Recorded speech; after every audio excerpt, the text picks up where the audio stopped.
Bueno, mi nombre es Jesús Garrido, soy pediatra, el autor de Mi Pediatra Online. Supongo que algunos la conoceréis, a lo mejor otros no. La mayoría de los que me conozcáis a través de la página me conocéis sin esto, sin barba, pero aquí estoy, con barba. Yo cuando me dijeron que querían organizar otra vez Pediatic me encantó la idea porque yo estuve como asistente en Pediatic 1 y para mí la verdad es que fue un revulsivo. Fue lo que me animó a lo que estaba empezando en ese momento sin saber muy bien por dónde iba ni para qué servía. Vi lo que estaban haciendo otras personas y me animó de verdad a decir, es que se puede aportar algo positivo. Sabía que la gente estaba buscando contenido, lo sabía por mis pacientes, pero no sabía que había otros profesionales que también estaban haciendo ya contenido.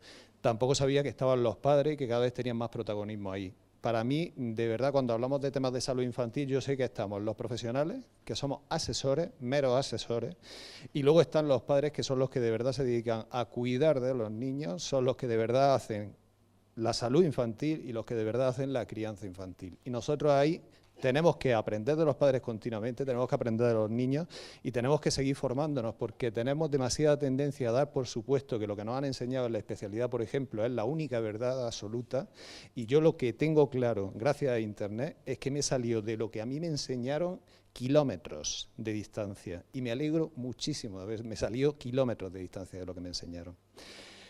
Cuando me dijeron de organizar una mesa, yo les dije, bueno, pues yo tengo claro de qué, y tiene que ser de crianza y desarrollo.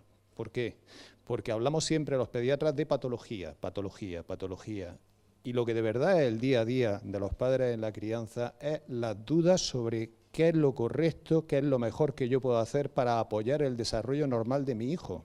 Antes de que existiéramos los pediatras, yo tengo claro que hace unos 60, 70 años que empezó la especialidad de pediatría en este país, fue un terremoto que ha modificado muchísimo lo que eran las condiciones de crecimiento de los niños. En algunas cosas muy positivas hemos reducido la mortalidad, a ser uno de los países con menor mortalidad infantil del mundo, lo cual quiere decir que no estaremos haciéndolo tampoco tan catastróficamente mal, pero hay cosas en las cuales hemos destrozado totalmente la crianza. Y cuando empezamos a mirar de forma retrospectiva, estamos viendo un montón de cosas de las que decimos, esto es cada vez más frecuente, esto es cada vez más frecuente. Y los responsables no son nada más que una figura que apareció hace 60, 70 años, los pediatras. Y es porque en temas de puericultura, en temas de crianza, en temas como cómo se introduce la alimentación complementaria, qué es lo correcto para resolver problemas de sueño que aparecen en la convivencia simplemente por desequilibrio entre las necesidades de los implicados, los padres tienen necesidad de descansar, no son alguien que se sacrifica perennemente porque sí. Hay una serie de puntos en los cuales yo he intentado que haya representantes en esta mesa de todos ellos que no tienen que ver con la patología de forma directa, por así decirlo, sino con entender cuál es el desarrollo normal de los niños y cuál es el papel de esos expertos que hay alrededor que nos pueden aconsejar, ¿vale? Y ahí tengo claro que el primer punto, ¿cuál es? Tienen que estar los padres, y ahí tenemos a Mónica. Tiene que estar el tema de la educación, porque tenemos dudas de cuál es el momento de que mi hijo sea de verdad competente en ciertas habilidades, esas habilidades que yo sé que en realidad son la capacidad del niño de adaptarse a una sociedad en la que luego va a tener que vivir y que el primer embrión de sociedad es la familia, y ahí tenemos que empezar esa convivencia y conseguir que tengan éxito, no desde el punto de vista económico, sino éxito para ser felices en el futuro, y ahí tenemos que empezar desde el principio, desde el momento en el que nos planteamos si será correcto que yo a mi hijo le diga no o le permita que haga esto. Luego encontramos la psicología es fundamental, tanto la psicología de los padres como la psicología de los niños. Hay una diferencia desde el momento que te dicen que vas a ser padre y cuando ya tienes al niño delante, frente al planteamiento que todos tenemos a priori de esto, te encuentras a tu cuñada y le dices, no, tú estás siendo tonta, tú esto lo tienes que hacer así, ahora ponte tú delante del toro. Y cuando te pones delante del toro, tienes que asumir un rol que jamás te hubieras pensado que fuera tan complicado. Y empiezan a aflorar muchos problemas que tú tienes como persona, debilidades en el punto de vista de psicología, de no tener las habilidades necesarias o la seguridad necesaria para afrontar cosas que te van a desafiar cada minuto. Pues ahí es importante también contar con alguien que te pueda ayudar a tener esas habilidades que no tienes de forma innata. Tenemos a los neurólogos, que los neurólogos son personas que van siguiendo ese desarrollo infantil y pueden detectar problemas que si se tratan a tiempo pueden conseguir que el niño tenga la normalidad. Hay gente que se plantea el tema del desarrollo neurológico como a ver cómo consigo impulsar esto para que tenga el mejor resultado posible. Y yo eso cuando me lo dicen los padres les digo, vamos, es que esto no es un pozo petrolífero que queremos sacarle hasta la última gota de petróleo. Esto es de verdad un niño que lo que queremos es que sea feliz y no hay nada mejor para ser feliz que ser normal. Y no hay nada más importante para eso que tener unos padres que en lugar de estar agobiados de cuál es la siguiente tabla de gimnasia sueca que tengo que hacer para estimular a mi hijo, que tenga claro que tengo que estar con naturalidad y disfrutando la crianza.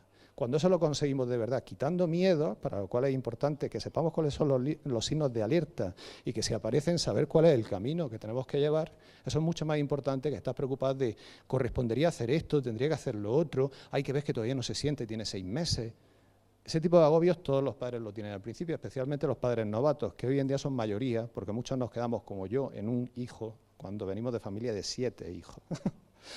Luego hay personas también que son muy importantes aquí, como es, me falta alimentación, es una cosa que no es patología, pero es uno de los ejes fundamentales que van a hacer que en el futuro tenga un desarrollo que sea de verdad bueno. Y es que desde el principio, nosotros en los 2 primeros años de vida estamos haciendo cosas esenciales y una de ellas es que el niño tenga una dieta sana desde el principio. Y no se puede conseguir una dieta sana en un niño si no hay una dieta sana en la familia. Y nos falta formación para eso. Nos llevamos mucho de la rutina, del día a día, del asalto de mata, y el resultado es que acabamos teniendo una dieta de pena. Y cuando empiezo a hablar con los padres de alimentación infantil, lo primero que les digo es: vosotros coméis sano, porque si no coméis sano, os diga lo que os diga, vuestro hijo no va a comer sano en el futuro, va a comer lo que vosotros. Y luego tenemos el tema de la fisioterapia. El tema de la fisioterapia es tanto en el seguimiento, en el diagnóstico también de problemas que empiezan a aparecer, en los esquemas de desarrollo de los niños, y luego que eso lo vayamos viendo también a nivel de qué puedo hacer para apoyar cuando hay problemas. No para conseguir un resultado mejor de lo normal, sino para apoyar cuando de verdad hay un problema y que ese problema se empiece a subsanar desde el principio. El ejemplo de los fisioterapeutas siempre es el arbolito, que empieza a nacer torcido y que lo podemos enderezar al principio, después es mucho más difícil. He hecho una revisión rápida de los ponentes porque quiero que no perdamos mucho tiempo, que acabemos comiendo y que por qué cada una de esas personas creo que debería estar en esta mesa. Desde luego los primeros para mí, como digo, tienen que ser los padres. No conocía a la persona que va a hablar de una red que es muy importante, que es Madresfera, porque, bueno, elegimos cada uno ponente, fuimos proponiendo y que no me pasaron el contacto. Ya está, ya la he conocido hoy y estoy encantado de presentaros en primer lugar a Mónica. No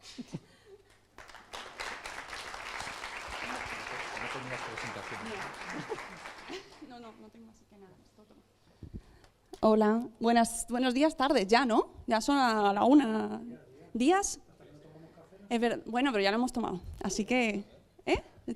¿Quién me va a contar el tiempo? ¿Tú? ¡Uy, Jesús! Bueno, yo soy Mónica de la Fuente, soy la directora y fundadora de Madresfera y por eso entiendo que estoy aquí, porque Madresfera es, voy a hablar rápido creo, porque como tengo poco tiempo, es una red de blogs de madres y padres, ahora ya cada vez va habiendo más padres, que se ha convertido en, voy a decirlo así, tan alegremente, en la red de la comunidad de referencia de blogs de maternidad en castellano. Y entonces, aunque el título de la charla, punto para ti, negativo, se llama La evolución de las redes de madres, no voy a hablar de la evolución de redes de madres. ¡Ah! ¡Sorpresa! ¡Qué mola!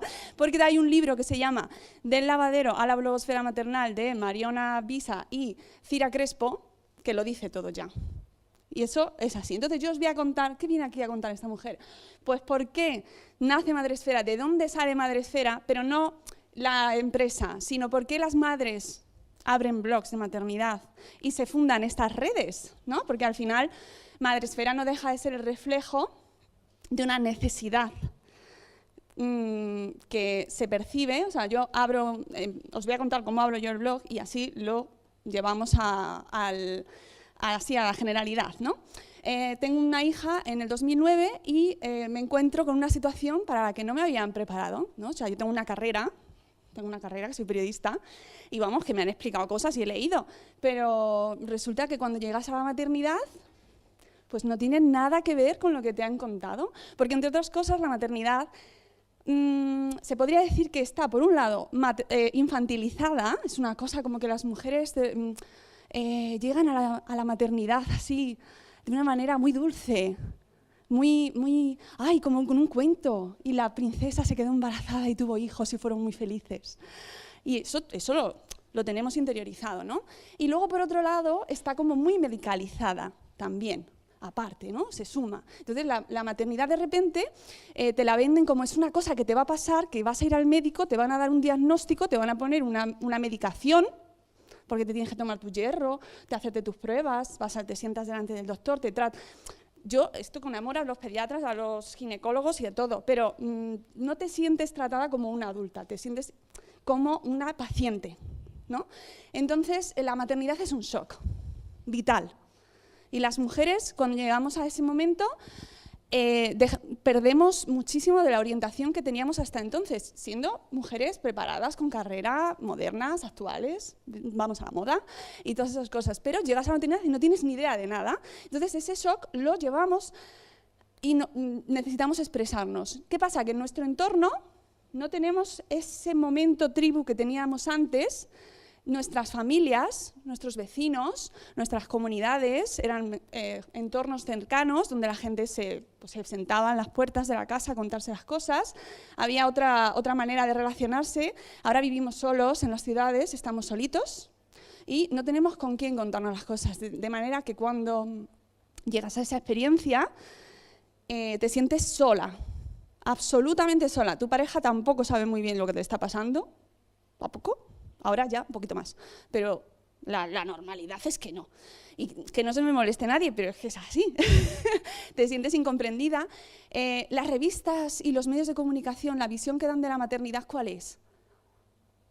Porque yo me lo he leído todos los libros, todos de maternidad. Cuando me quedé embarazada me los leí todos. Veía una cosa de maternidad y me tiraba por ella. Las revistas, todas, me suscribía a todas. Y no. Y eso que de verdad que tengo comprensión lectora, pero que es que no llegaba yo a percibir la realidad de lo que luego iba a pasar, de lo que te ibas a sentir. Entonces abrimos un blog.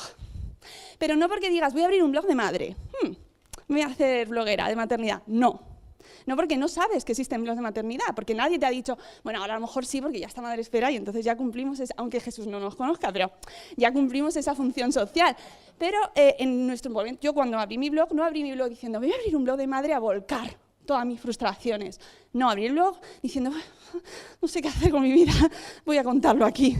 Y entonces, sorprendentemente, empecé a escribir de mi maternidad, pero no como una temática fija que yo tenía en la cabeza y que le pasaba a mucha gente, sino que empecé a volcar lo que yo sentía en ese momento y esa frustración y esa necesidad de dejar de justificar todas mis decisiones.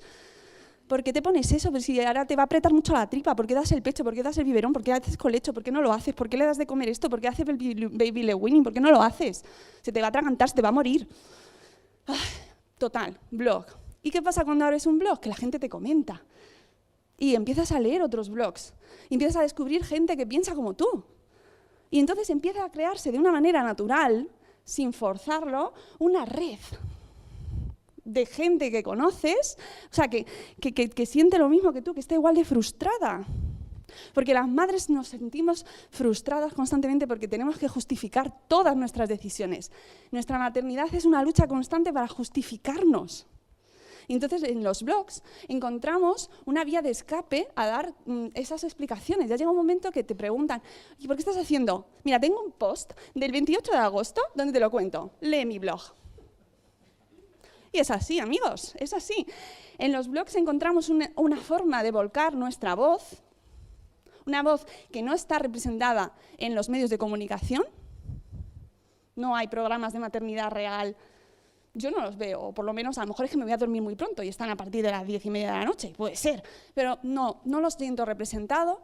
En las revistas no está representada la maternidad real. Bueno, en la nuestra sí, Madre Esfera Magazine, es así. Pero yo las que he leído, no. Y en los entornos en los que nos movemos, pues entornos sanitarios, entornos, pues no nos sentimos escuchadas. Como mujeres que estamos tomando decisiones responsables y maduras y nos sentimos cuestionadas constantemente. Entonces, ahí, por eso, van teniendo este crecimiento desde hace 9 años que yo tuve el blog.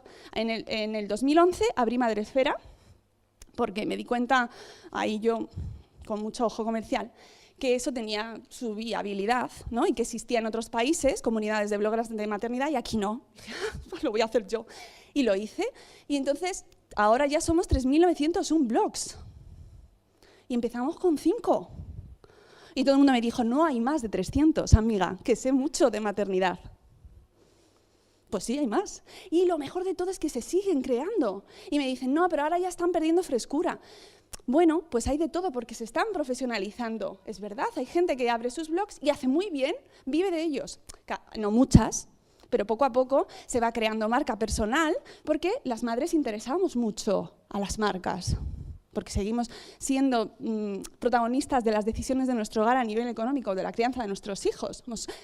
Que es así, somos las que tomamos las decisiones, aunque nos justifiquemos por ellas, somos las que las tomamos.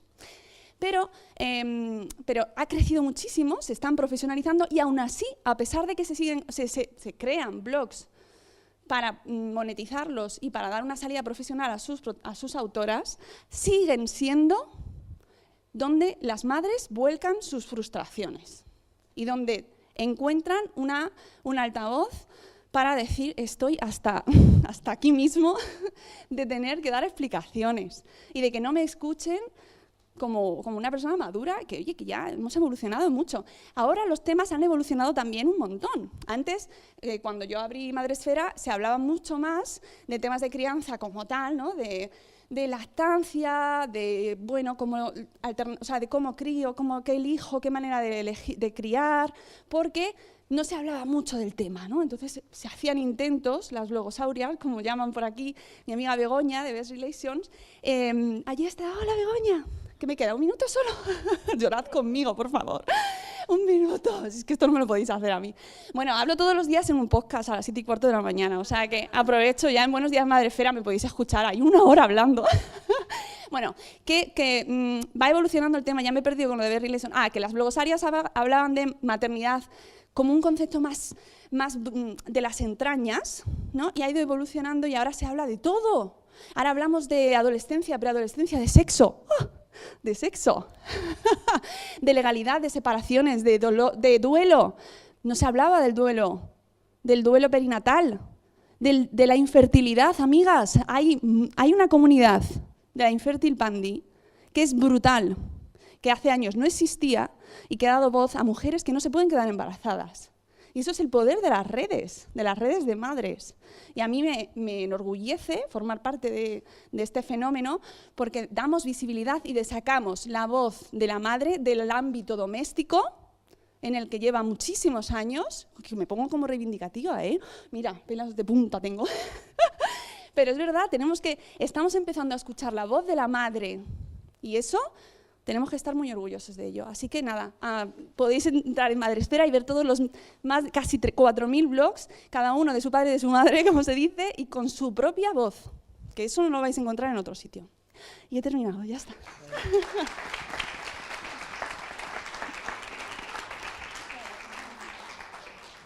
Bueno, sí que conocía a Madresfera, lo que no le ponía cara es a la creadora de Madresfera. Bueno, ahora Tania, educación. Yo, ¿me puedo sentar? Donde tú quieras.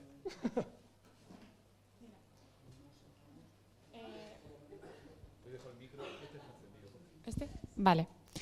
Voy a ser un poco la diferente. Y va un poco en mi línea, la verdad. Entonces me voy a sentar porque aquí tengo mis apuntes. Más que nada porque... mira, tengo esto y todo. Más que nada porque cuando hago ponencias, si me dejo algo de lo que quiero decir, luego me cabreo. Entonces prefiero sentarme y tenerlos aquí cerca. Y además, soy la primera que me siento y soy la distinta y va un poco en mi línea de mi forma de ser y mi trabajo. Bueno, yo soy Tania García, de edurespeta.com, que es la primera escuela internacional para familias y profesionales que desean educar con respeto. ¿Esto qué significa?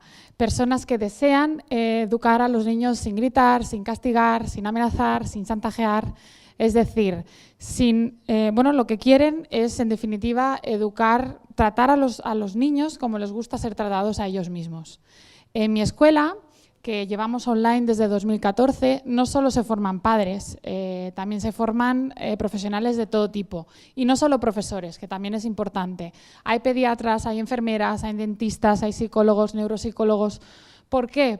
Porque estamos muy acostumbrados al esto es por tu bien, esto tiene que ser así, y entonces lo que les ayuda es acercarse a tú eres como eres, te respeto como eres, te voy a guiar en lo que necesites, pero sin necesidad de ser superior a ti porque en realidad no lo soy.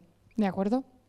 Sé que soy muy clara, me gusta ser así, pero digo las cosas bastante ahí, a degüello, para que me entendáis, vaya. Entonces, en Edurespeta lo que hago es precisamente eso, darle una vuelta a la tortilla a todo esto, ¿no? ¿Cuál es la base de Edurespeta? ¿No va?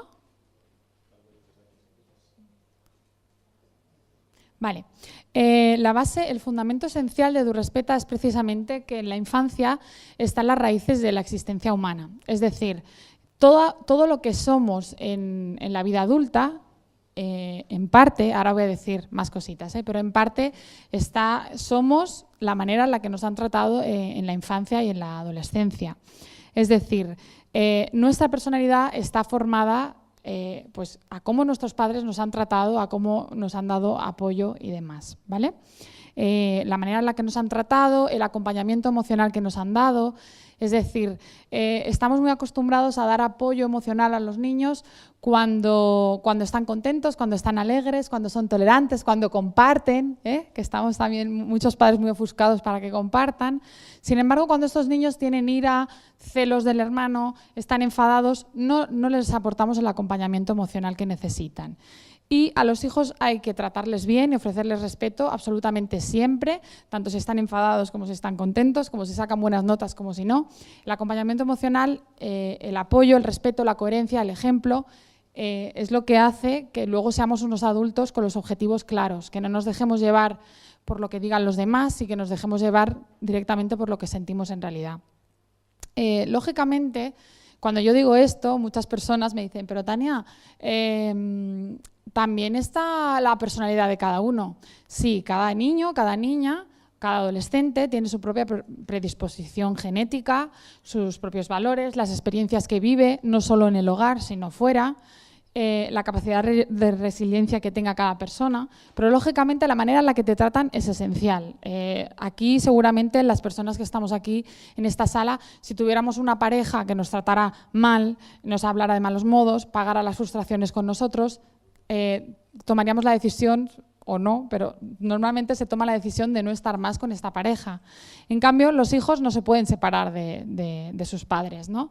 La base, la pieza clave de la infancia, la pieza clave para llegar a ser unos adultos realmente felices, prósperos y con los objetivos claros es el amor y el respeto que te ofrecen en tu infancia y tu adolescencia. Antes he hablado de la adolescencia, no voy a hablar mucho, ¿vale? Porque no es lo que me ocupa, pero sí que es verdad que la adolescencia es como un segundo nacimiento a nivel cerebral, los niños tienen muchos cambios y muchos padres tienen como mucho miedo, incluso los profesionales, ¿no? Trabajo con profes y eso que, no, es que yo trabajo con adolescentes, qué horror, no, es una época muy bella en la que además nosotros si nos preguntaran si volviéramos a la adolescencia seguramente diríamos que no, porque vivimos una serie de cambios enormes. Entonces es una época en la que todavía más acompañamiento emocional necesitan, más apoyo, más escucha, más seguridad, más respeto. Entonces, mi infancia, ahora os explico un poquito sobre Edurespeta. Mi infancia no fue fácil, una familia desestructurada, un padre ausente, muertes, gritos, violencia de varios tipos. Lógicamente, al vivir este tipo de infancia,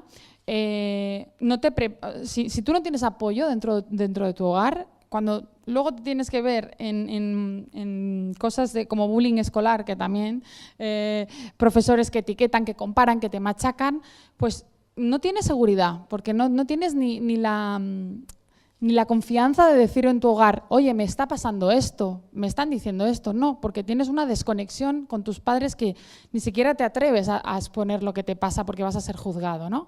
Entonces, por esto, yo ya a los 12 años decidí que quería dedicarme a enseñar a los que enseñan, a los 12 años, porque veía que había una falta de respeto como muy grande en todas partes. A los 14 empecé voluntaria en una escuela y a los 17 ya generé un programa en comedores escolares para que dejaran de gritar, porque allí en los comedores de mi zona, de mi barrio, fui un día a trabajar, ¿no? Empecé a trabajar y bueno, metían unos gritos a los niños para comer, que eso era, no sé cómo será el ejército, pero eso era peor seguro.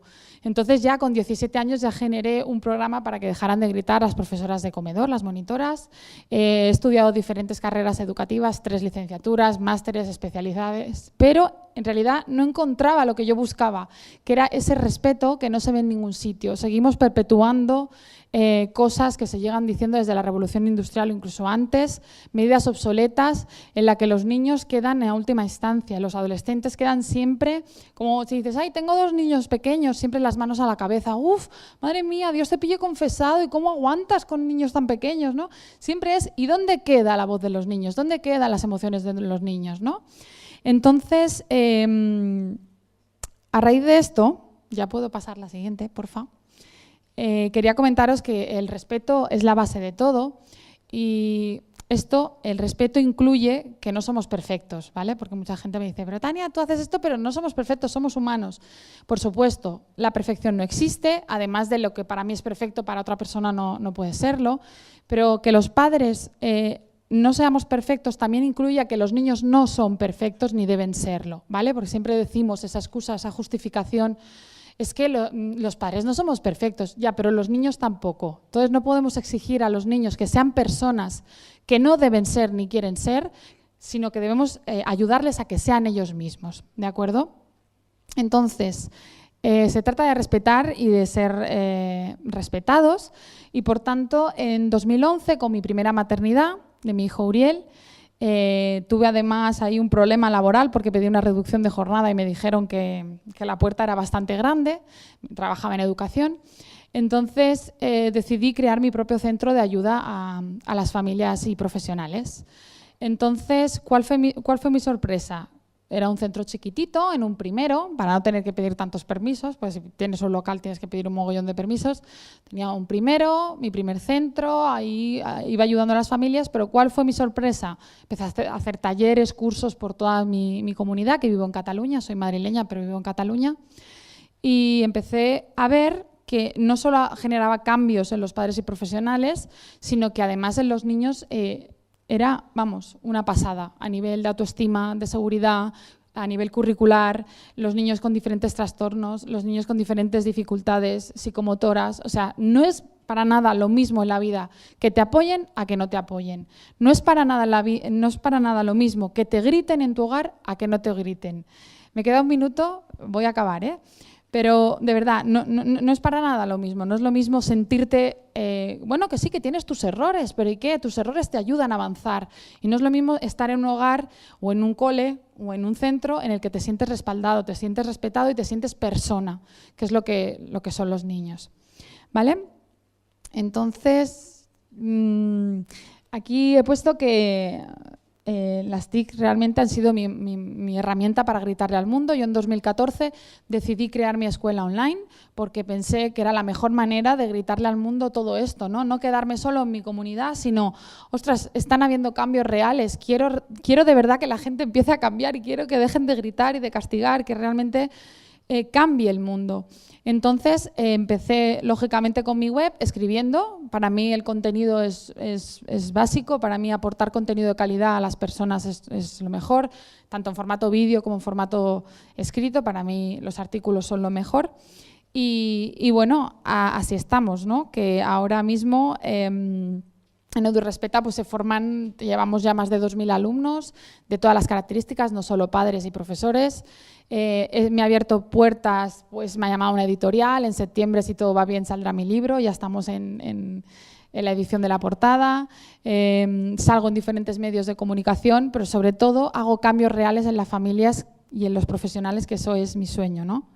Entonces, aquí os puse una cita de Virginia Satir, en el sentido, es una terapeuta familiar, pero yo lo que quiero dejar claro es que debemos aprender en la vida, que cometemos errores, que no pasa nada, pero que aprendamos junto a los niños, que les integremos en la vida, que les integremos en nuestro paso, que si trabajáis con niños en vuestras consultas, penséis, empaticéis con ellos, que son lo mejor que tenemos, que la única manera de cambiar el mundo, ya puedes pasar si quieres, porfa, solo quiero que os quedéis de mi intervención con esta frase, bueno, con las que queráis, pero para mí la más importante, y es que la mejor manera de cambiar el mundo y poder cambiar lo que ha explicado, creo que se llama Ramón, ¿no?, esta mañana, Para poder transformar toda esa realidad que vivimos en el mundo, el único camino es respetando a los niños.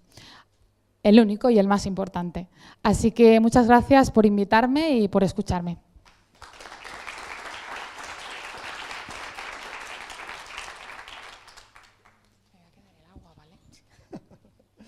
Bueno, pues ahora Elena Miró es profesora de la Facultad de Psicología, está especializada en muchos temas, uno de ellos son trastornos del sueño, tratamiento de dolor crónico, y como os decía, no voy a hacer mucha presentación, voy a dejar que hablen los ponentes para que acabemos a tiempo.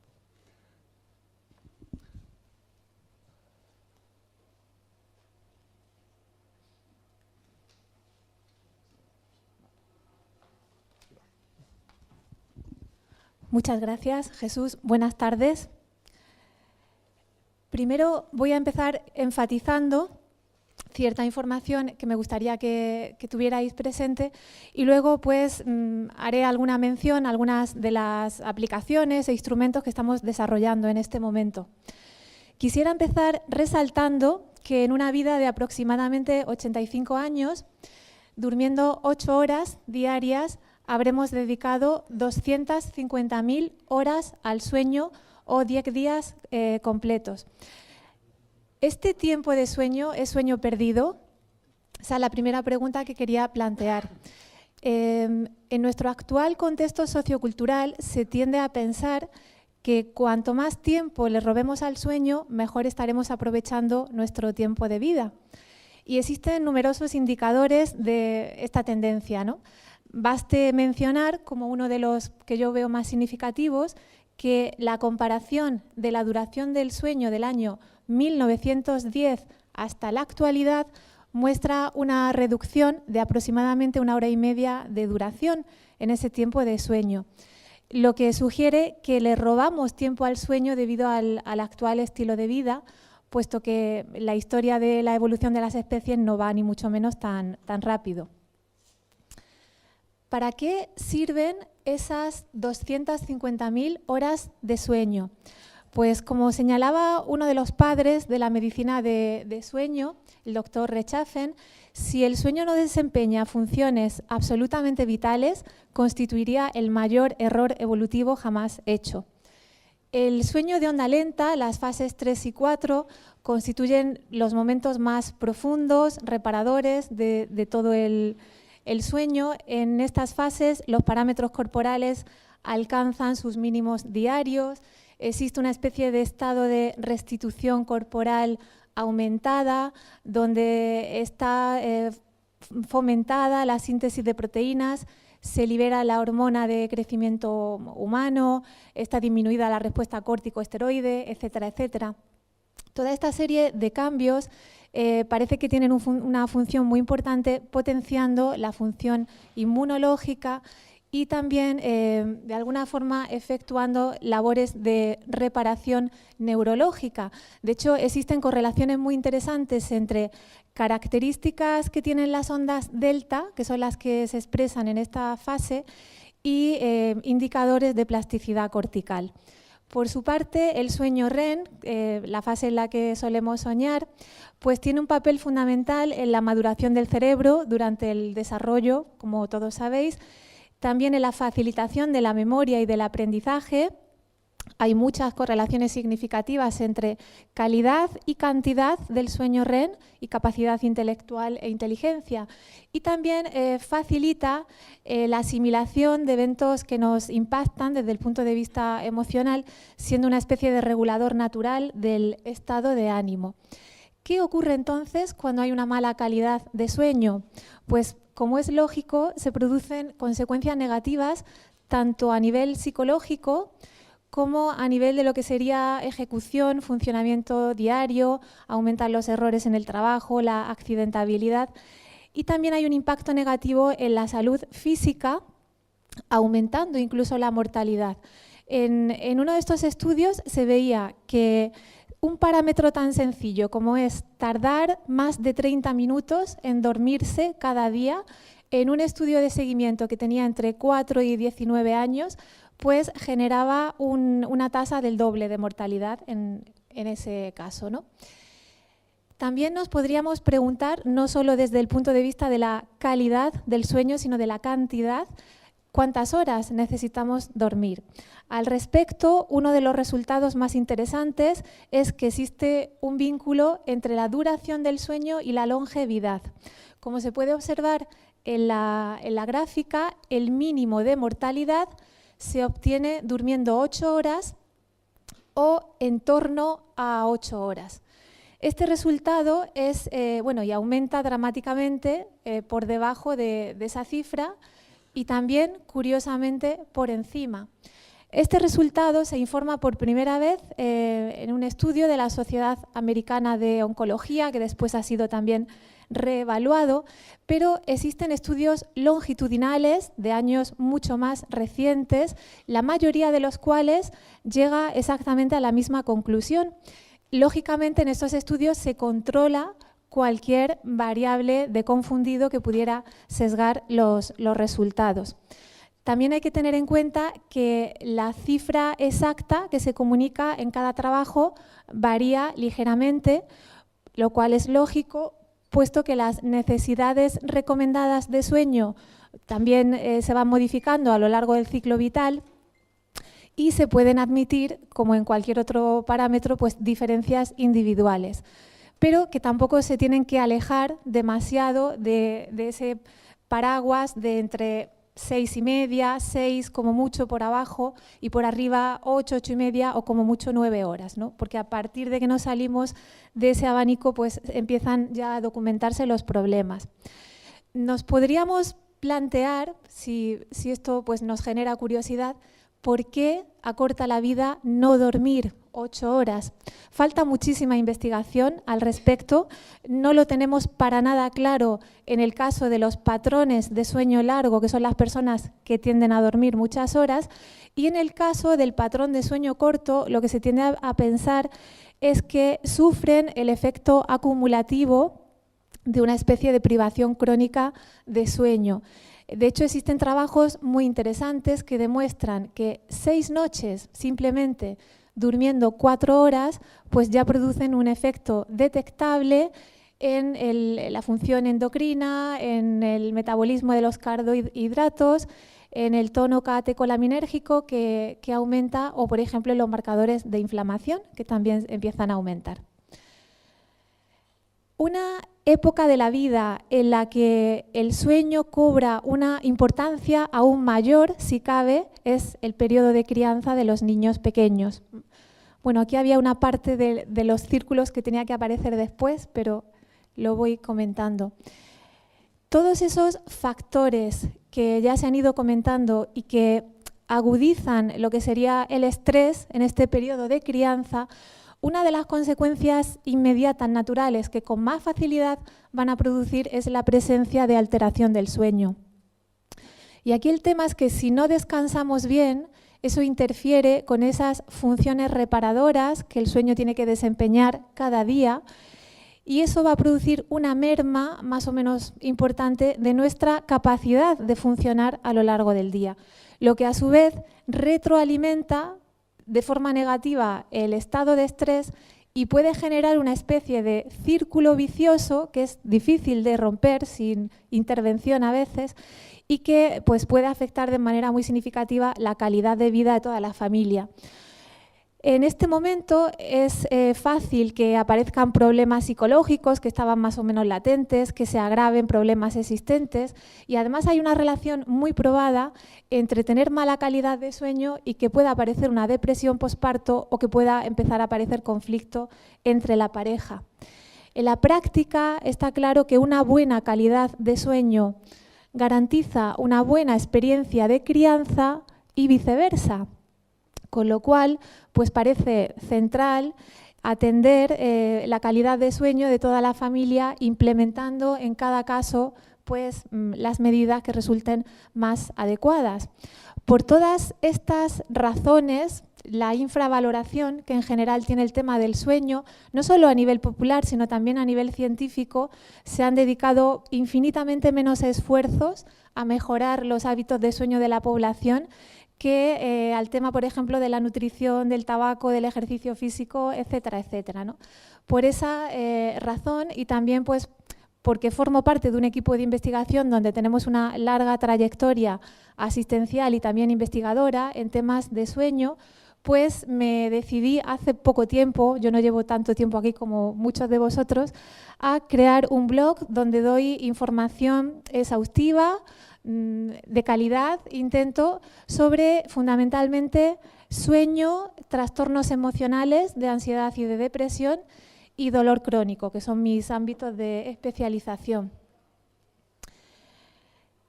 En este momento, además, estamos terminando de perfilar una plataforma de terapia online desde la que queremos aplicar y difundir tratamientos que fundamentalmente estén centrados en trastornos del sueño.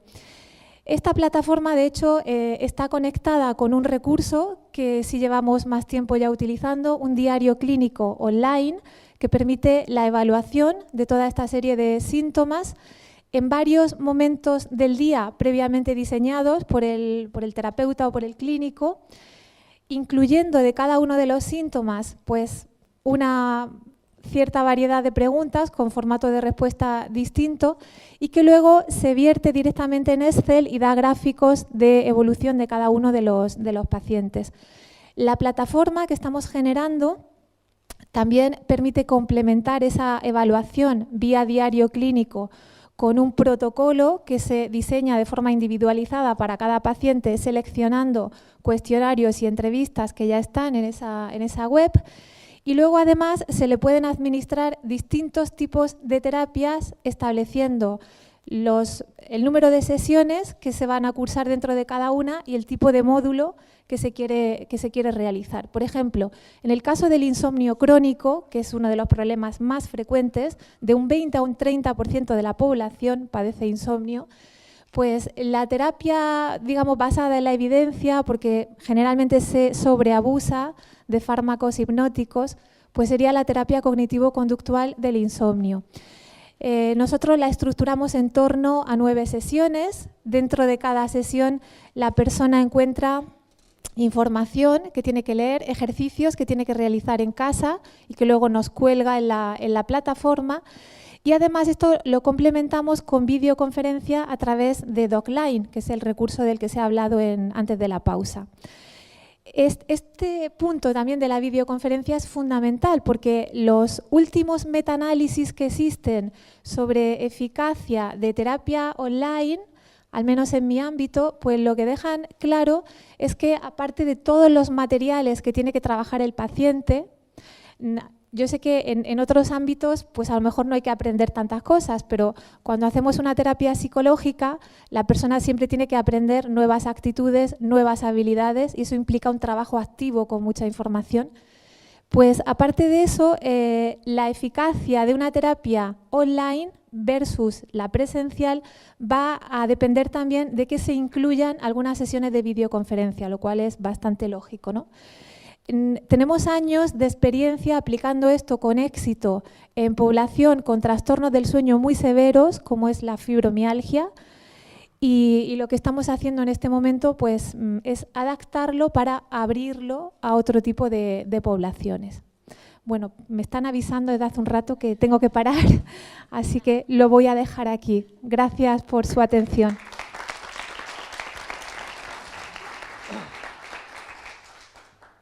Pues ahora Pablo Caballero, de la empresa IGEA, que nos va a explicar lo que están haciendo con una plataforma en la cual yo además colaboro también en el desarrollo para ayudar a la familia a eso que decíamos antes, que es cómo comemos bien, porque si no comemos toda la familia bien, difícilmente lo van a hacer nuestros hijos. Muchas gracias. Buenas, gracias a todos. La verdad es que está siendo muy interesante, estoy aprendiendo bastante. Yo soy Pablo Caballero, soy el director de una spin-off de la Universidad de Granada, que nos dedicamos al desarrollo de sistemas expertos en salud. Hoy voy a presentar uno en nutrición. También colaboro con el clúster biotecnológico de ON Granada, soy el presidente de la Mesa de Salud Digital y con la Asociación de Empresas del Parque Tecnológico. Hoy vengo a hablar de nutrición porque la nutrición, al igual que el sueño, aunque esté más estudiado, es muchas veces el gran olvidado. De hecho, ni siquiera se reconoce a los profesionales de la dietética y la nutrición como profesionales de la rama sanitaria. Y esto ha traído bastante cola. Vamos a ver, ¿es un problema realmente la nutrición? Sí, y vamos a ver por qué. El 30% de la población mundial padecerá obesidad o sobrepeso en el 2020. Esto es una barbaridad. Nunca a lo largo de la historia nos hemos encontrado con esta situación. Hemos pasado de la desnutrición a la malnutrición prácticamente sin solución de continuidad. Incluso en los países en desarrollo, ya en los países donde tradicionalmente ha habido hambrunas, ya la malnutrición y la obesidad es un problema más fuerte por el impacto que ahora veremos. ¿Y esto aplica al tema de niños? Sí. ¿Por qué? Porque un niño obeso tiene muchas papeletas para ser un adulto obeso. Igual, sin solución de continuidad.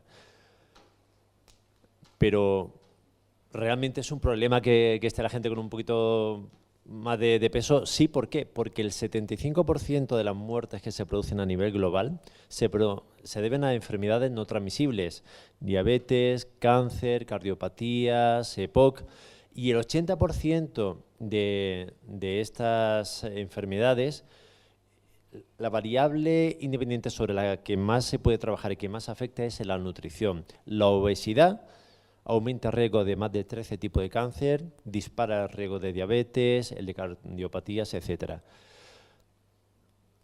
Pero entonces, realmente, si metemos nutricionistas, ¿podemos solucionar esto? Pues bueno, pues sí. En Holanda se planteó la alternativa, quitamos los nutricionistas, que realmente nadie sabe muy bien si esto es medicina o no, del sistema público, y bueno, allí hicieron algo muy raro, hicieron un estudio y vieron que por cada euro invertido había un retorno de 63 euros y dijeron, obviamente no los quitamos. España, único país de Europa sin dietistas nutricionistas de forma oficial en el sistema público de salud, y siguen siendo una anécdota en el privado. Hace poco, hablando con el gerente de un gran centro hospitalario en el sur, me dijo, no, si tenemos un nutricionista en la consulta, en las cocinas. Claro, y digo, ¿cuántas camas tienes? ¿900? O sea, ¿es mago? O algo así. Efectos prácticos no hay, pero bueno, ¿cuál es la solución de esto? Pues bueno, hay muchas soluciones. La óptima, introducir a los dietistas en el sistema público y privado de salud. ¿Qué pasa? Es un recurso caro, necesitaríamos ejércitos de dietistas. Normalmente, y ya si hablamos de obesidad infantil, atienden o atenderían al niño, no a los padres, y la obesidad infantil tiene que ver más con la educación nutricional de los padres que con la obesidad del niño en sí. Y hay que desplazarse, y no todo el mundo puede. Contadores de calorías, las apps estas famosas, Calorie Counter, MyFitnessPal, pues bueno, si alguien consigue usarla más de una semana seguida, de verdad es un campeón, porque es que es totalmente reactivo, tenés que estar introduciendo constantemente que comes, eso no es muy útil. Software dietético suele ser complejo y muy centrado en el profesional, y las apps de dieta, pues bueno, es trabajar con plantillas. Básicamente es como si uno va al médico y te dan una plantilla de tratamiento, así de forma genérica. No es lo suyo. ¿Qué proponemos nosotros? Hemos estado solo 4 años y medio de investigación con varios proyectos nacionales y europeos para desarrollar lo que viene a ser un dietista digital, simplificándolo mucho. Es un sistema experto en terapia médica nutricional, ¿vale? Que ofrece de forma totalmente personalizada intervenciones nutricionales. Y ahora estamos haciendo la iteración a las familias, porque la gente no come por separado. La nutrición es un tema social, es un tema familiar. Los niños suelen estar obesos normalmente porque sus padres son obesos o tienen patrones de alimentación poco sanos, y muchas veces es por desconocimiento, pero más o menos todo el mundo ya sabe lo que no conviene comer. Lo que no somos es conscientes de hasta qué punto no nos conviene. Nuestro objetivo ha sido hacerlo muy sencillo de utilizar, muy rápido. Son 30 segundos para obtener una intervención nutricional personalizada. Ojo, para persona sana, ¿vale? O sea, nosotros no pretendemos sustituir al dietista, sino a la fotocopia de dieta, al doctor Google, ¿vale? El dietista es una figura que queremos lanzar, y de hecho la plataforma lo que haremos será enviar a la gente al dietista cuando tenga una situación fisiopatológica. Disculpadme, tengo el ritmo de pitch y creo que me va a sobrar el tiempo. Entonces, características, pues bueno, cientos de recetas. Cada receta te da una determinada... A ver, ¿qué es una intervención nutricional? La gente no come recetas sin más. Estamos hablando de energía, una determinada energía que se distribuye entre proteínas, hidratos y grasas. Eso se llama distribución energética, cómo se distribuye la energía entre los macronutrientes. En general, se presta mucha atención a la caloría y muy poca al origen de esa caloría. No es lo mismo que provengan de hidratos de carbono que de proteínas que de grasas. Nosotros, para cada receta, tenemos unas 20 distribuciones energéticas diferentes, 4 años y medio de trabajo, ¿no? Y más de 1.100 estrategias nutricionales, 12.000 distribuciones. ¿Cuál es nuestro objetivo? La prevención. Y esto he pasado muy por encimilla. Si tenemos unos 4 millones de niños con obesidad y sobrepeso, 4 millones y medio de niños entre 5 y 14 años, de los cuales el 41% tiene obesidad y sobrepeso, y de media sabemos que cada niño con sobrepeso va a costar 14.000 euros de más al sistema sanitario. Estamos hablando que las cifras de hoy, a día de hoy, el coste sanitario va a ser de 21.000 millones de euros. Y esto son cifras bastante exactas. 21.000 millones de euros, mucho más que el recorte en sanidad, en la educación, casi tanto como el rescate bancario. Y es algo totalmente evitable. Y si dijéramos, es que no tenemos herramientas, es que no podemos contratar de un día para otro a 10.000 dietistas, pero es que tenemos ya las herramientas. Esto incluso en el pasado, cuando íbamos más de ONG, se lo hemos llegado a ofrecer gratuitamente a algunas consejerías de salud y lo han rechazado. Fijaos, el 30% de los cánceres, factura 3.000 millones de euros al año, están causados por una inadecuada nutrición. Tenemos que empezar a ser conscientes de que la nutrición es un tema sanitario, que el dietista es un profesional sanitario, no es la dietética, no es la hermana tonta de la medicina. Así es como se concibe a efectos prácticos, es algo muy necesario. Y si no hay recursos suficientes para hacerlo como se debería, que es con dietistas, vamos a usar sistemas expertos, el nuestro o el que sea, pero por favor, vamos a empezar a usarlo. ¿Cuál es la ciencia que hay detrás de todo esto? ¿Cómo lo hemos construido? Esto no son plantillas. Primero, nos hemos tirado prácticamente un año de revisión bibliográfica, cientos de papers. Ahí pone 6 meses, pero eso era muy optimista. Después, modelamos algorítmicamente los papers que seleccionamos para ver, hicimos el árbol lógico, primero en papel y después a nivel matemático, definimos cuáles eran las estrategias nutricionales óptimas para cada situación, transformamos eso en recetas porque en cada país y en cada zona se come diferente. Si tú tienes por ejemplo, lentejas con chorizo, puedes tener más lentejas, más verduras, más chorizo. No es solo la cantidad de la ración, sino la proporción de los ingredientes entre sí. Después, 12.000 distribuciones energéticas hechas a mano y revisadas 3 veces. Y por último, todo en un sistema escalable que tenemos una API de integración. La semana que viene Quirón, por ejemplo, va a lanzar un nuevo test genético al mercado de nutrigenética que va acompañado de una dieta personalizada para los resultados de ese test. Esa tecnología es nuestra, la integración con el test genético.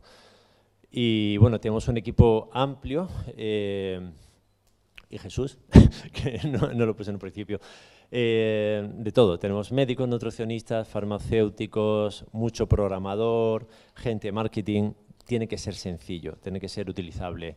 Tenemos partner potente, la Federación Iberoamericana de Nutrición, factorías de desarrollo de software, nutrigenética, ejercicio, etcétera. Ahora estamos iterando el sistema, ya no es solo la nutrición, es nutrición, ejercicio, recomendaciones de salud, recomendaciones de suplementos nutricionales de forma automática y personalizada. Nosotros crecemos gracias a interacciones con partners. Y ya está. Bueno. y si tenéis alguna duda, pues será un placer atenderos. Espero haber sido breve.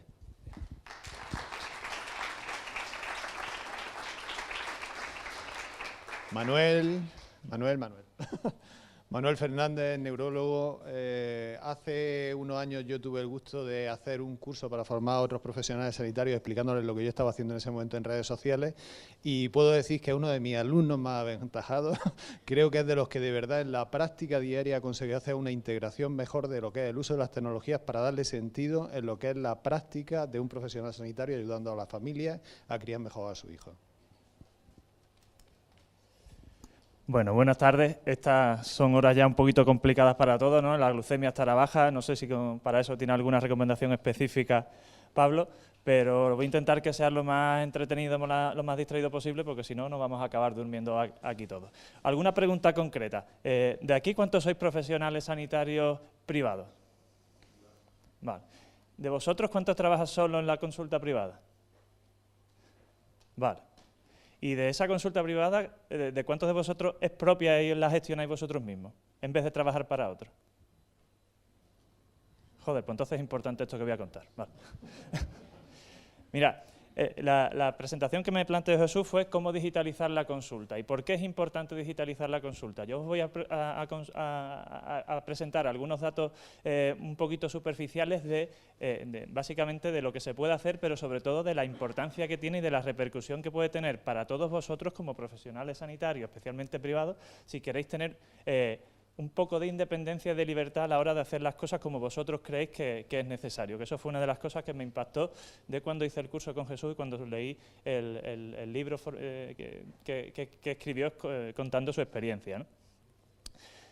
Digitaliza tu consulta o irá muriendo poco a poco hasta desaparecer. O sea, yo empecé digitalizándola, pero básicamente porque la experiencia previa había sido tan mala que es que no podía hacerlo de otra manera. De manera que os voy a presentar cómo se puede digitalizar esa consulta, cómo lo podéis hacer en una tarde, con 4 o 5 cositas muy sencillas. Pero sobre todo lo que me importa es que sepáis que es fundamental hacerlo y la importancia que esto puede tener para vosotros en vuestra consulta y en vuestra experiencia práctica. ¿Lo puedes pasar? ¿O me lo deja a mí? Va. De manera que lo que vamos a intentar ver es cómo sacarle el máximo partido a esas herramientas informáticas que son 4 cosas lo que necesitamos, pero son muy sencillas, las tenemos muy a mano, para mejorar la atención a las familias y a los profesionales de una forma, o sea, a las familias de una forma eficiente y rentable. Queremos sacarles más partido al tiempo, hacerlo de una forma más rentable, rentable para las familias, ganen en calidad, pero también en nosotros, que podemos ganar en tiempo, en libertad y en dinero, que también es algo importante porque al fin y al cabo de eso vivimos los profesionales, aunque sea muy poco popular decirlo, ¿no? Bueno.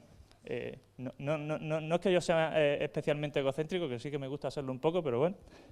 Explicar quién soy yo no está puesto ahí simplemente por esa egolatría, sino para deciros que yo acabé la especialidad en 2009 y desde entonces hasta ahora, usando estas cosas que os voy a contar, he conseguido llegar a donde estoy, que para mí es bastante importante por lo menos.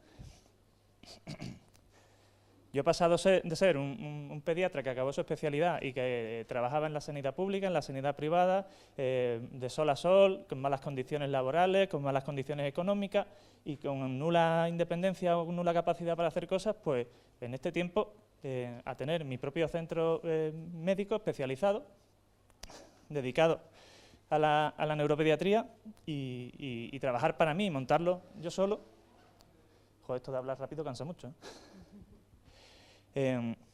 Y conseguir hacerlo de una forma tan suficientemente autónoma como para que los pacientes tengan el tiempo suficiente que yo pienso que necesitan para estar bien atendidos y que sean ellos los que, digamos, que organicen un poco lo que necesitan. Para que os hagáis una idea, ahora mismo, como os digo, yo tengo mi propio centro montado, con todas las herramientas que os voy a contar o que deberíais implementar, lo que he conseguido es que para una primera cita para mi consulta haya ahora mismo 4 meses de demora. ¿Eso es mucho? Sí.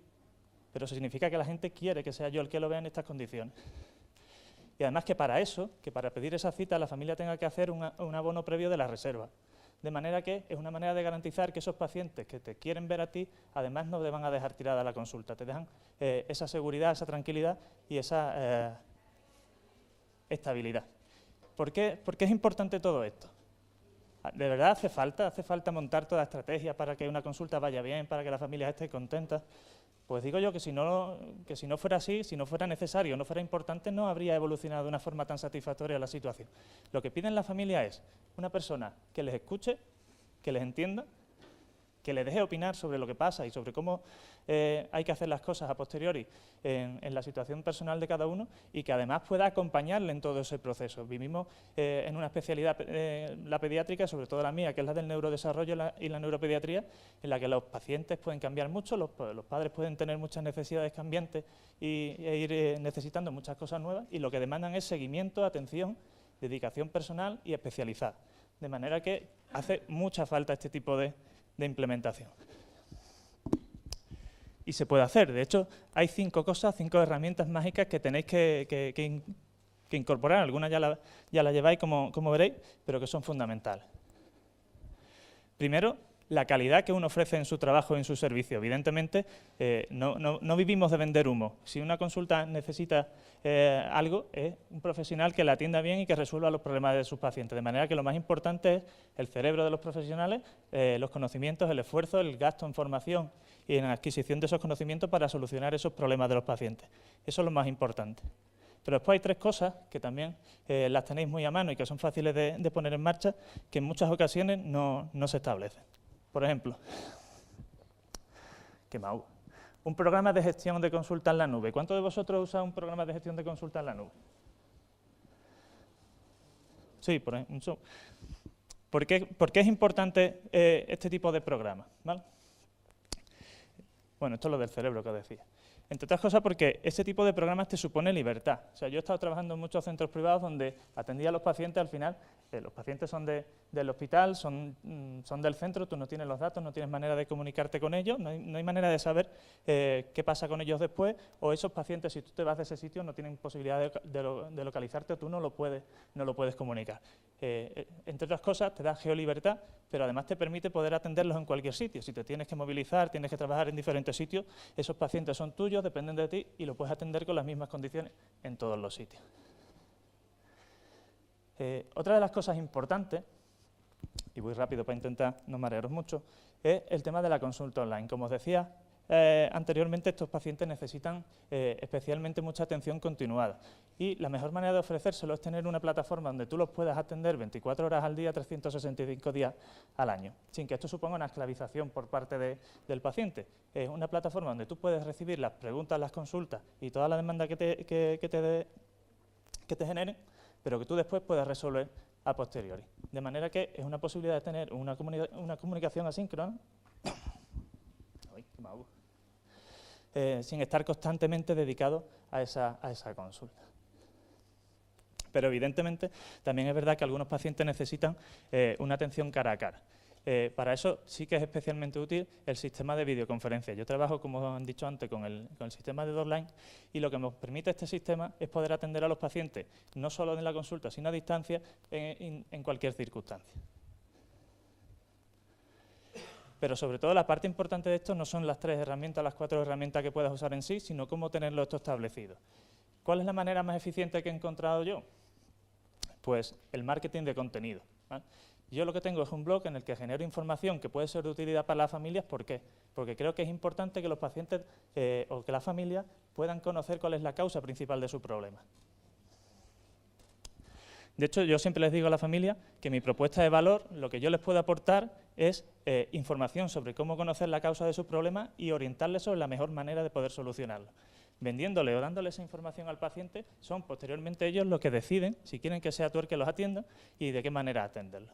De manera que lo que creo que es más importante de todo esto es que la finalidad del trabajo que hacemos es ayudar a la sociedad, ayudar a la familia y aportarle toda la información, la autonomía y la independencia para que ellos mismos sean los que puedan tomar su propia decisión. Y ya está.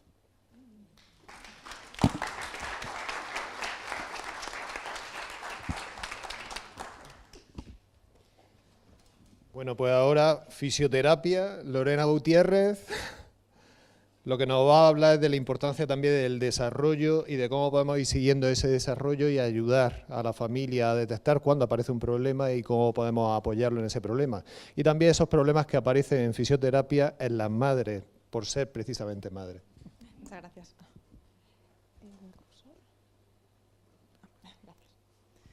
Bueno, pues muchas gracias primero a la organización por haber contado conmigo para esta ponencia, a todos los ponentes que os he escuchado hasta ahora, que estoy aprendiendo mucho de todos vosotros, y bueno, a los asistentes que espero que de mi intervención os llevéis algo útil.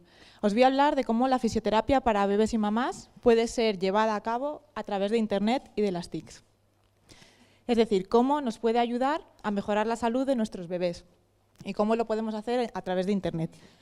Previamente querría presentarme, soy Lorena Gutiérrez Fernández, soy fisioterapeuta y aunque en mis 15 años de experiencia he trabajado en diferentes ámbitos de la fisioterapia, el trabajo con mamás y con bebés siempre ha estado muy presente desde el principio. Ha sido más en los últimos años, cuando he empezado a formarme más en temas relacionados pues que me han ayudado a entender, como decía anteriormente Jesús Garrido, la realidad de las necesidades de los bebés y cómo atenderlas como padres y madres. Sin duda, la experiencia propia de maternidad, soy madre de 2 niños, en 2013 y 2015, fue lo que volvió todo del revés y sí que fue la mirada de realidad.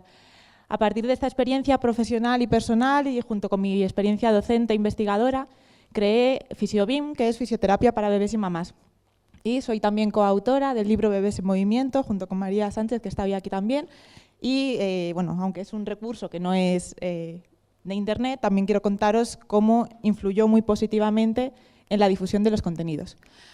Bueno, pues querría plantearos la pregunta, supongo que cuando oís hablar de fisioterapia o cuando pensáis cómo tratamos los fisioterapeutas a nuestros pacientes o qué técnicas de tratamiento utilizamos para mejorar la salud de los pacientes, muchas veces automáticamente nos relacionáis con técnicas manuales. Y así es, necesitamos trabajar con nuestras manos para implementar técnicas como son el masaje, técnicas miofasciales, técnicas de reeducación postural, es decir, es la realidad que los fisioterapeutas trabajamos con nuestras manos y esto a priori puede parecer un poco incongruente con ayudar a través de Internet. Si trabajamos con pacientes pequeños, con bebés, y pensamos en un bebé, por ejemplo, con cólico de lactante o un bebé con tortícolis congénita, que leí ayer un artículo en el blog de Manuel Fernández, o un paciente en una situación especial, como un bebé con hipotonía por una enfermedad rara, por ejemplo, obviamente necesitamos de nuevo que el bebé esté en nuestros brazos y necesitamos de nuestras manos para tratarlo. Pero como profesionales de la salud, no solo los fisioterapeutas, sino también el resto de profesionales de la salud, actuamos mucho más allá de la puerta de nuestra consulta. Y gran parte del éxito de nuestros tratamientos radica en esto, en que sepamos que el paciente se lleve herramientas, que se lleve conocimientos, destrezas, para pues en su día a día aplicarlos. Y es lo que conocemos como educación para la salud, que como profesionales de la salud pues, ejercemos en diferentes niveles y es precisamente aquí donde Internet y las redes sociales cobran una importancia indiscutible. Bueno, pues una vez visto que como fisioterapeutas sí que podemos ayudar a nuestros pacientes a través de Internet, vamos a ver cómo podemos hacerlo. Y bueno, ya es volver un poco a lo que habéis comentado anteriormente. Las familias muy a menudo buscamos madres y padres en ese orden además, como bien habéis explicado, buscamos información en Internet, en Doctor Google. Pues los profesionales de la salud tenemos la misión de estar allí donde nos necesitan las familias, promoviendo información de calidad, ya que desgraciadamente no todo lo que se promueve en las redes o en Internet pues, siempre es de buena calidad. Podemos dotar a las familias de herramientas tan cotidianas y tan del día a día como pueden ser el masaje infantil, el porteo ergonómico, saber cuál es el desarrollo adecuado del bebé, qué fases tiene que atravesar. Es decir, ¿por qué no recomendamos, por ejemplo, que un bebé sea puesto en un tacatá para aprender a andar o las consecuencias de portear incorrectamente, tanto en ergonomía como en que no sea seguro para la salud del bebé o del papá? También estamos influyendo en la salud del bebé cuando cuidamos a las mamás en el embarazo y no nos olvidamos de ellas en el posparto, que a veces pasamos a un segundo plano. Y por último, y es lo que Pediatric se basa, y estoy segura que de aquí hoy va a salir también mucha información en este sentido, formando redes con otros profesionales, llevando a cabo formación a través de la red. Es decir, que hay muchos ámbitos donde podemos actuar y estamos actuando. Bueno, pues una vez visto esto, quería también hablaros de herramientas que hacen posible llegar a familias y profesionales. Hace aproximadamente 5 años que llevo creando FisioBIM, empezó siendo un blog en Blogger y luego ya cambié a WordPress y todo esto a mí me sonaba a chino y bueno, era un poco pues muchos retos y a veces pues con el riesgo de dispersar, bueno, el riesgo y la realidad es que muchas veces nos dispersamos ante tantas ofertas o tantas posibilidades que nos ofrece Internet cuando queremos ayudar a nuestros pacientes.